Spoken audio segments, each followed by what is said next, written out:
قرآن پاک ہم مسلسل پڑھ رہے ہیں، تلاوت کر رہے ہیں، مسجد میں جاتے ہیں یا گھر کے اندر رکھے قرآن پاک کو ادب کے ساتھ اٹھاتے ہیں، آنکھوں سے لگاتے ہیں، بوسہ دیتے ہیں، سینے سے لگاتے ہیں۔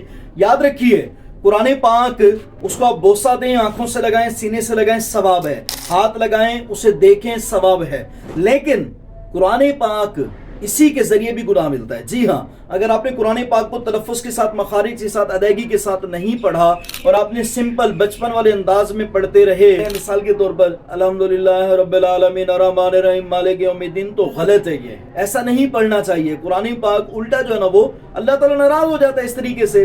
اچھا، آپ نے پڑھنا کیسے؟ الحمدللہ رب العالمین الرحمن الرحیم مالک یوم الدین، اس طریقے سے آپ نے قرآن پاک کو پڑھنا ہے۔ تلفظ اور مخارج اور تجوید کا لحاظ رکھنا ہے۔ آج ہی اپنے محلے کے بہترین جو قاری صاحب ہیں، امام صاحب ہیں، دوست ہیں آپ کے، ان سے رابطہ کریں، انہیں اپنا قرآن پاک کا کوئی سا ایک رکوع سنا دیں، اور اپنی نماز جو پڑھتے ہیں اس کے اندر جو ورد وظائف ہوتے ہیں، تلاوت ہوتی ہے، وہ بھی سنا دیں، تاکہ پتہ چل سکے کہ آپ کو قرآن پاک صحیح طریقے سے پڑھنا آتا ہے یا نہیں آتا۔ لازمی توجہ کیجیے۔